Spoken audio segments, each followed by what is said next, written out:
Hello guys, இன்றைக்கி நம்ம சேனலில் என்ன ரெசிபி பார்க்க போகிறோன்னா ஒரு சூப்பரான பாயசம் ரெசிபி தான் பார்க்க போகிறோம். அதுக்கு முன்னாடி சேனல் என்ன சப்ஸ்கிரைப் பண்ணலைன்னா சப்ஸ்கிரைப் பண்ணிக்கோங்க. வாங்க வீடியோக்குள்ளே போகலாம். இன்றைக்கி நம்ம பார்க்க போகிற ரெசிபி என்னென்னா கேரளா ஸ்டைலில் பருப்பு பாயசம் எப்படி செய்கிறதுன்றதான் பார்க்க போகிறோம். இது வந்து பார்த்திங்கன்னா நிறைய பேர் வீட்டில் ஆல்ரெடி செய்வாங்க. ஆனால் கேரளா ஸ்டைலில் கொஞ்சம் டிஃப்ரெண்ட்டாக எப்படி செய்கிறதுன்றதான் பார்க்க போகிறோம். இந்த பாயசம் ரெசிபி வந்து பார்த்திங்கன்னா நிறையா ஃபெஸ்டிவலுக்கு வந்து அவங்க செய்வாங்க, ஓணம்க்கு செய்வாங்க. நான் ஓணம்க்கே போஸ்ட் பண்ணலான்னு நினச்சேன், பட் வந்து எடிட் பண்ண டைம் இல்லை. ஸோ வந்து லேட்டாக போஸ்ட் பண்ணியிருக்கேன். பட் நான் ஆல்ரெடி ஷார்ட்ஸில் ஓணம்க்கு முன்னாடியே போஸ்ட் பண்ணிட்டேன். ஸோ நீங்கள் நிறைய பேர் பார்த்துருப்பீங்க. பார்க்காதவங்க டீட்டெயிலாக இதில் பார்த்துக்கோங்க. வாங்க வீடியோக்குள்ளே போகலாம். இது செய்கிறதுக்கு ஃபஸ்ட்டு ஒரு 1/2 கப் அளவுக்கு பாசிப்பருப்பை எடுத்துக்கலாம். பாசிப்பருப்பு எடுத்துகிட்டு அதை வந்து ஒரு 5 நிமிஷம் நல்லா ரோஸ்ட் பண்ணி எடுத்துக்கலாம். கருக விட்டுறாதீங்க, லைட்டாக வந்து வாசனை வர அளவுக்கு மட்டும் ரோஸ்ட் பண்ணி எடுத்துட்டால் போதும். அதை வந்து ஃபஸ்ட்டு தண்ணியில் அலசி எடுத்துக்கலாம். ஒரு 2 டைம் நல்லா அலசி எடுத்துக்கோங்க. இப்போ வந்து அலசி எடுத்துகிட்டு தண்ணிலாம் வடிச்சிட்டு ஒரு கப் அளவுக்கு தண்ணி ஆட் பண்ணி குக்கரில் ஒரு 2லேருந்து 3 விசில் வரைக்கும் நீங்கள் வேக வச்சா போதும். உங்களுக்கு வந்து அந்த பருப்பு தெரியணும் அப்படின்னா ஒரு 2 விசில் வச்சுக்கோங்க. அப்படி வந்து நல்லா மசிச்சு ஆட் பண்ணுற மாதிரி இருந்துச்சுன்னா 3 விசில் வச்சுக்கோங்க, கரெக்டாக வரும். இப்போ வந்து பார்த்திங்கன்னா நான் ப்ரெஷர் குக்கரில் வச்சுட்டேன். இப்போ வந்து பார்த்திங்கன்னா சூப்பராக ரெடி ஆயிடுச்சு. இதை வந்து கரண்டியை வச்சு லைட்டாக மசிச்சு விட்டிங்கன்னா நல்லா வந்துடும். இப்போ பார்த்திங்கன்னா நல்லா சூப்பராக ரெடி ஆயிடுச்சு. இப்போ அதை தனியாக வச்சுக்கோங்க.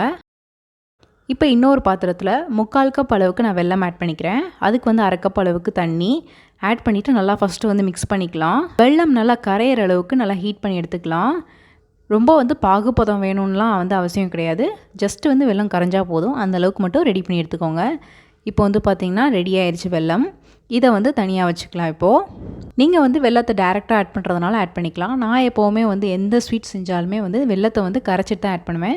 நான் வந்து கரைச்சிட்டு நம்ம வடிகட்டிட்டு ஆட் பண்ணும்போது நல்லா வந்து சுத்தமாக இருக்கும். ஸோ வந்து நான் இதை ஃபாலோ பண்ணுறேன். இப்போ வந்து பார்த்திங்கன்னா இன்னொரு பாத்திரத்தில் 2 டீஸ்பூன் அளவுக்கு நெய் ஆட் பண்ணிக்கலாம். நீங்கள் வந்து 2 டேபிள் ஸ்பூன் கூட ஆட் பண்ணிக்கலாம். நான் வந்து கம்மியாக தான் ஆட் பண்ணியிருக்கேன். இதில் வந்து நம்ம ரெடி பண்ணி வச்சுருக்க பாசிப்பருப்பை ஆட் பண்ணிவிட்டு நல்லா மிக்ஸ் பண்ணி விட்டுக்கோங்க. மிக்ஸ் பண்ணிவிட்டு நம்ம ரெடி பண்ணி வச்சுருக்க வெல்லத்தை வந்து சலடையில் வடிச்சிட்டு ஆட் பண்ணிக்கலாம். ஆட் பண்ணிவிட்டு நல்லா மிக்ஸ் பண்ணிக்கலாம். இப்போ வந்து பார்த்திங்கன்னா இந்த மாதிரி நல்லா வந்து பருப்பு தெரிகிற மாதிரி இருக்கும். ஆனால் போக போக பருப்பு நல்லா கரைஞ்சிரும். அதுக்கப்புறம் பார்த்திங்கன்னா ஒரு 1/4 டீஸ்பூன் அளவுக்கு ஏலக்காய் தூள், 1/4 டீஸ்பூன் அளவுக்கு சுக்கு பவுடர், இதெல்லாமே சேர்த்துட்டு நல்லா மிக்ஸ் பண்ணிக்கோங்க. ஏலக்காய் தூளும் சுக்கு பவுடர் ஆட் பண்ணும்போது நம்மளுக்கு தலைவலிக்காது, நல்லா ஃப்ளேவர்ஃபுல்லாக நல்லாயிருக்கும். அதுக்கப்புறம் டேஸ்ட்டுக்கு கொஞ்சமாக வந்து உப்பு ஆட் பண்ணிக்கோங்க. ஒரு பிஞ்ச் மட்டும் ஆட் பண்ணால் போதும். ஆட் பண்ணிவிட்டு எல்லாத்தையுமே நல்லா மிக்ஸ் பண்ணிக்கலாம்.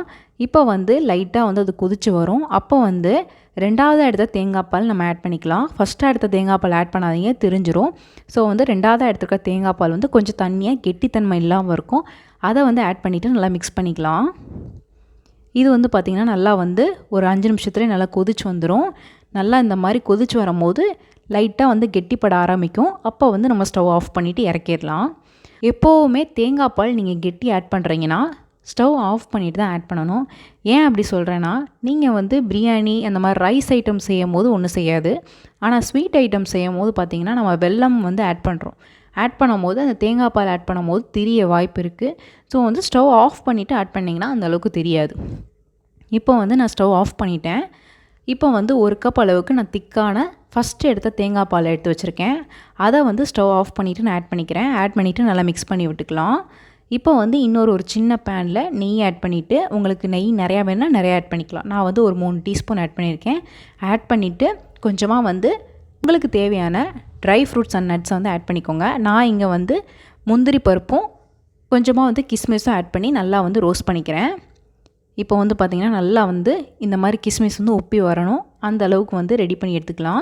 ரோஸ்ட் பண்ணிவிட்டு நம்ம ரெடி பண்ணி வச்சுருக்க பாயசத்தில் ஆட் பண்ணிக்கோங்க.